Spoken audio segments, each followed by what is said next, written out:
What's up guys, NepentheZ here and welcome back to another ratings video from EA Sports. We are at number 20 down to number 11 and we are starting with 89 rated Sergio Agero. Before we get into today's video, if you could leave a thumbs up, it would be much appreciated. Don't forget to subscribe for some more FIFA 19 content, and if you missed my icon FIFA 18 versus FIFA 19 squad builder earlier on today, go check that out. So 20 through 11 has been released. Once again, thank you guys that do tune in to watch the videos. I know I give a bit more of a deeper dive and a deeper look into some of these player stats, compare them to last year, and the video ends up being a bit longer. If that's not your thing, plenty of content creators out there with kind of shorter, sharper looks and reviews of the players.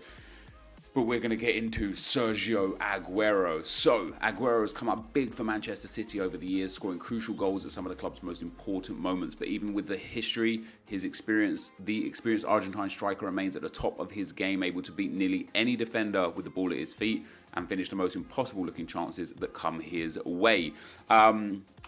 So he still has 4-star, which is obviously fantastic. One of the a player last year that just didn't really get utilised much, even though he does have really well-rounded stats.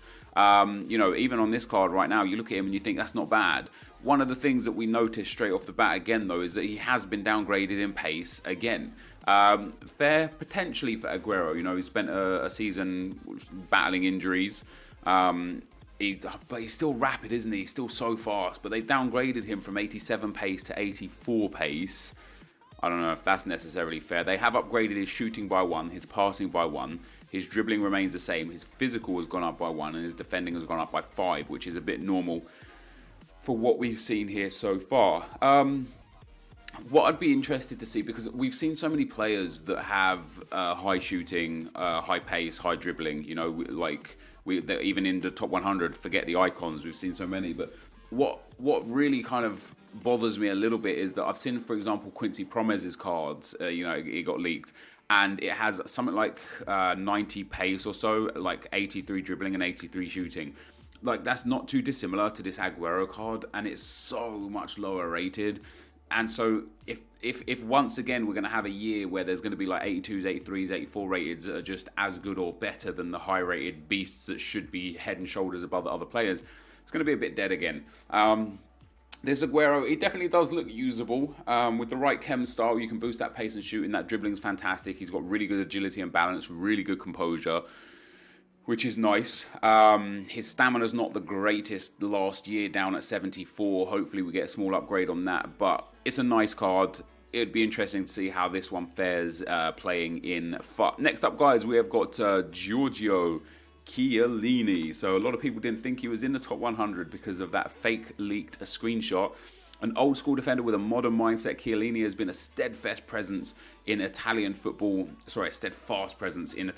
for a long time. His modest 82 physical rating allows him to go toe-to-toe with even the burliest of forwards, but it's his 91 defending rating that explains the ball-winning ability and controlled aggression that makes him close to peerless amongst the world's defenders. What's really interesting is... For his physical stat is a bit of a lie, and what EA say, like, you know, his controlled aggression is covered in the physical stat, not in the defending stat, which is quite strange. Or maybe it's not this year. Maybe that's why we've seen such an adaptation between the defending and physical stats, because actually Chiellini has dropped 3 physical points. So I wonder if they've completely changed the in-game stats and the categories of those in-game stats. Chiellini, like everybody else, has been absolutely gutted for pace from 74 down to 69. Great work rate, 6'2", very nice indeed. His reactions aren't the best last year at 82, and his dribbling stat is the same, so I can only assume that that's going to be very similar this year again. But yeah, his physicals was 85 last year versus his 90 defending. He's up to 91 defending. I think that's fair. He's down to 82 physical. I don't think that's fair unless they've reworked the way the stats work. And funnily enough, I feel like stamina plays such a huge part on the physical stat, because last year with his 85 physical, he actually had 89 jumping, 91 strength and 92 aggression. yet only 68 stamina for an 85 rated physical. So if they've actually just dropped his stamina down to like 62, his physical stats could potentially be exactly the same, just with a stamina drop, giving an overall drop on his physical stats. Next up, guys, we've got Antoine Griezmann. Now, other than the lack of a 4-star weak foot, this card looks fantastic. I know he's been a favoured player for some of the pros over the years. I know in FIFA 17, Huge Gorilla was a huge fan of Griezmann, or should I say FaZe Gorilla.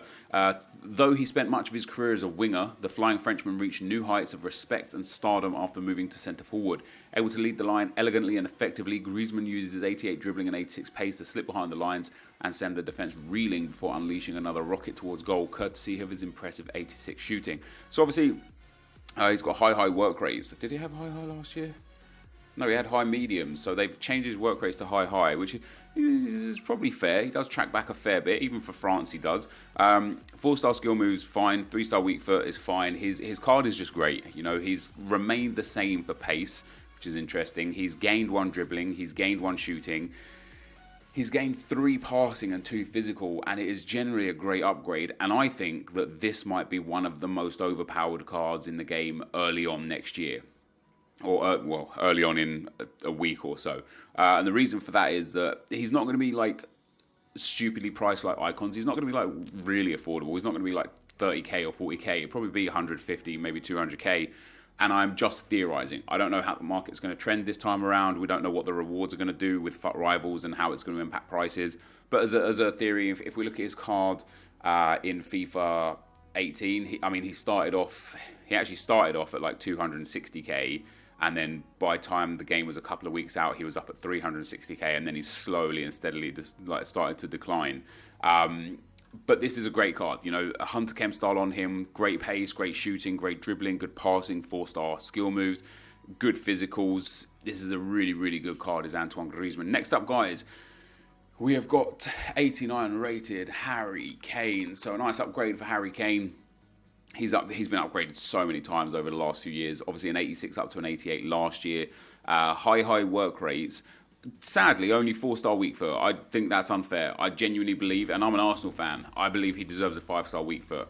6'2", which is very nice. Often described as an old-fashioned centre forward, there is nothing outdated about Kane's sheer ability to put the ball in the back of the net. No matter what sort of goal chances Kane gets, his 90 shooting rating shows that he can do something with just about any of them, from diving headers to distant volleys. And compared to last year, you know, his passing has gone up 4, which is nice. Might give him a little bit extra curve, which would be pretty good. His dribbling remains the same. His defending has gone up by 5. His physical has gone down by 1, which again, I feel like is just them reworking the physical stats. His shooting up by 1. And once again, his pace, like everybody else, has been downgraded by 3. I can't help but think that this is just creating an imbalance in gameplay before the game's even out. I really hope I'm wrong on this one. I hope the way that they're mimicking pace right now sets apart the absolute blistering wingers and strikers, the Aubameyangs, the Mbappes, and the Sanés, for example. I hope it sets them apart from players like the guys that have mid-80s for pace, that once you put a chem style on become 99 pace. I hope that's why they're doing this. But with also the drop in pace of the defenders and midfielders, I can't help but think all we're going to see is like the 4-2-4 formation with 2 actual wingers in the winger slots, 2 more wingers in the striker slots, and you're just going to have 4 pace merchants covered by 2 absolute burly CDMs, because they've reduced the pace in so many, like Vidal, like Busquets, etc.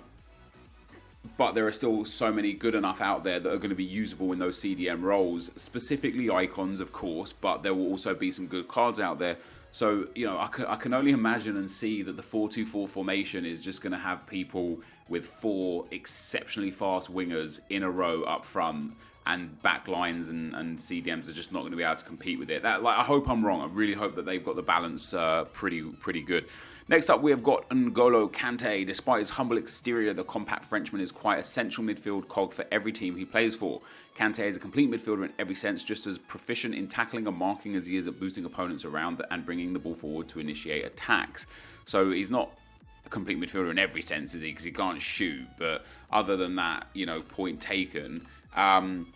So Kante, obviously another one that has risen to stardom over the last 3 years, massively winning the title with Leicester, then winning the title with Chelsea, winning a World Cup with France. You know, what hasn't this man done at this stage in his career? His card, he has been upgraded from an 88 to an 89. He has got the same physical. He has gone up 5 defending points. And that kind of makes him a bit of a beast card. He's gone up 1 passing, his shooting remains the same, his dribbling remains the same, he's dropped 2 pace points. But this is, even though he's dropped a few pace points, this is an insane card. Medium-high work rates, which is fantastic, obviously. He's only 5'6", which is a little bit of a problem. But because he excels everywhere else, maybe not. Only a 3-star weak foot, and he's actually gone down in skill moves from 3-star to 2-star as well. But this card, just with that huge defensive boost, this card looks very, very good. I think we might see him a lot in the early weeks in FIFA before the players are able to get their hands on icons. And it'll be interesting to see how his passing is, because he has gone up 1 passing. In general, his passing actually isn't bad. You know, he has 49 curve, 49 free kick accuracy, 67 crossing, which really brings down the fact that he's actually got half decent short passing and long passing, 85 short pass, 80 long pass. So he can pass the ball in spite of what that card stat says. He's not all that bad at all. Next up, we've got our first 90 rated player, and it is Jan Oblak. Up from an 88, the young Slovenian goalkeeper is already one of the best at a young age, exemplified by his composure, athleticism, and razor-sharp reaction saves. A regular award winner in La Liga, it's safe to say that he will only get better with increased experience at the highest level. So he's remains the same for height, weak foot, skill moves, traditional save technique. He has gone up 2 diving, 2 handling, 1 kicking, 1 positioning. Speed remains the same, and he's gone up 5 reflexes. And he actually looks like a beast of a keeper, an absolute beast of a goalkeeper. So let's see how well he plays. And next up, we've got another goalkeeper. So back-to-back GKs for us today. And it is Thibaut Courtois, upgraded as well from an 89 to a 90. Fresh off of a move to Real Madrid, the Belgium international is ready to impress upon his return to La Liga this season. Courtois is not only a defensive asset with the impressive 87 reflexes and 87 diving, but his ability to hold on to the ball and slip into a teammate for a quick counter-attack is why he continues to play for renowned clubs. So he has gone up 1 overall, including 2 diving, 5 kicking, 1 positioning. Everything else remains the same. This is a good goalkeeper. We didn't see him used much last year. Again, didn't have saves with feet trait, not really that used. But I've seen from a few people that there's a new manual goalkeeping saving technique kind of thing. And that's pretty interesting. Apparently it helps create a skill gap for those that are able to utilize it and master it and use it well. So having goalkeepers without saves with feet trait might actually be pretty good next year. You know, you might be able to actually utilize the likes of Courtois or Black or anyone that isn't De Gea and Ter Stegen, basically. We move on to number 13, Diego Godn. Highly experienced with both club and country, Godin isn't a flashy and ostentatious like some modern centre-backs. He sticks to the basics and does them extremely well.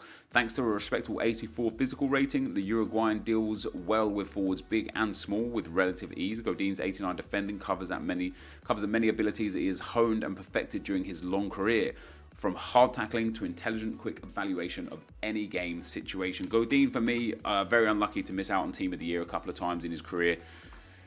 He's pushing on. He is into his 30s, but he has now been upgraded even more from an 88 last year up to a 90 now. With that upgrade comes a small pace upgrade as well, which is very different from what we've seen generally speaking. He's gone from 65 pace up to 68 pace. Dribbling, shooting and passing remain identical. His defending has gone up 1, but the biggest kicker is that his physical has gone up by 6 points. I don't know if that's going to be strength or aggression or more jumping, more stamina. If it's jumping and heading, it doesn't really make much of a difference. Strength, aggression and stamina, big difference. Is Godin going to be a usable card? Potentially, and especially early game again. And I know I've down talked a lot of the kind of centre-backs that have less than 70 pace, even some of them that have 71, 72, 73 pace, because you've got Manolas, because you've got the icon centre-backs. I can't remember the other centre-back that we saw that we're going to likely see paired with Manolas, because I know Davinson Sanchez looks like he's going to be an overpowered centre-back. We kind of turn our nose up at these low-pace centre-backs, but with Godin, he's actually got an alright spread of sprint speed and acceleration. So if he's got a +3 on sprint speed, he'll go to 70 and 65 acceleration. So once you apply a shadow chem style to him, he'll actually go to 80 acceleration and 80 sprint speed, which isn't the worst at the early stage in the game. Like I say, like, you know, a lot of it is to do with in-game stats and how they manipulate by chem styles. And he's got like, if he had 67 acceleration and 70 to 62 sprint speed, I'd say he's never usable, because the kind of the way you manipulate those stats in game just aren't still going to benefit you in terms of like overall pace. But the way he's got them, you could get a good boost out of him. Next up, we've got another goalkeeper with Manuel Neuer. Neuer coming in at 90 rated, downgraded by 2. Fair as well, as he spent basically the whole year out on injury. Known for his occasionally aggressive, high-risk, high-reward style of goalkeeping, the German is tremendously versatile. He tops the rating charts for crucial goalkeeper skills like 91 diving and 88 reflexes. He stands out among other notable shot stoppers with his distribution, whether it's playing as a sweeper keeper due to 91 kicking rating or making a pinpoint throw to a teammate. Neuer's presence is so strong that it's almost like having an 11th outfield player. So 4-star weak foot still. He has not changed in diving. He's gone down 2 handling. He's gone down 4 kicking. He's gone down 3 positioning, 4 speed, and 1 reflexes. He's had a pretty big downgrade. I do think it's fair over the last little while. One thing that I've just kind of clocked onto that I find a bit interesting is talking about Courtois' handling. I thought handling was the way they handled the ball after they made a save, like how well they could save the ball. You know, like you take a shot, boom, does he catch it? If he's got good handling, he catches it. If he hasn't got good handling, maybe he parries it or spills it. But here it says his ability to hold onto the ball and slip it to a teammate for a quick counter-attack. Is handling actually about how they distribute the ball whilst it's in their hands rather than how they make a save? Because if that is true, handling is as irrelevant a stat as kicking, because kicking is just about how well they can kick the ball, and speed, which means diving, reflexes, and positioning will be the only relevant stats. And in that sense, he's got insane stats. I don't know if it'll be a used card. We haven't seen him used much over the last few years. I still don't think we're going to see him used, especially due to the fact that the Bundesliga is not necessarily going to be a go-to league. And we've always had OP goalkeepers from the Bundesliga, like Farman, like Horn, like, you know, whoever else we got that we've had over the years. But that is Manuel Neuer. And then last but not least, guys, is Robert Lewandowski. A huge upgrade to his card with regards to the 4-star skill moves and the 4-star weak foot. So high, medium, 6 foot, topping the Bundesliga scoring charts season after season. Lewandowski has effectively cemented his place as a legend leading the line in Germany's top league. Though he looks on the surface to be a very traditional centre forward with his 89 shooting and 82 physical ratings, his 85 dribbling displays a technical ability that equals being well-rounded as a striker, able to weave past defenders before smashing the ball into the back of the net. And like Cavani, I think that this card will be more usable after an inform or two. His pace last year was 81. It's been downgraded to 78. But he also has the luxury of having a good balance with in-game stats. Last year, he had 83 sprint speed and 79 acceleration. He's gone down 3, so I assume he has 80 sprint speed and 76 acceleration. So with a Hunter, he'll go up to 90 sprint speed and 91 acceleration. Now, with the dribbling stats that he has, with the shooting stats that he has, with the fact that he's 4-star, this could be a card. This could be a card. It might not be a good card. It might be too high rated, too overpriced for a guy that has too little pace. Who knows? Generally speaking, in terms of this card, he's dropped 1 dribbling point. He's gained 1 shooting point. He's gained 3 defending. Physicals and passing is the same. Pace is a little bit lower. Generally speaking, it's about the same card. Even though he's been downgraded by 1. I don't know if we're going to see this card used all that much in the game, but I'd definitely be willing to give it a try and see how he feels with that 4-star. But guys, this is going to signal the end of the video for today.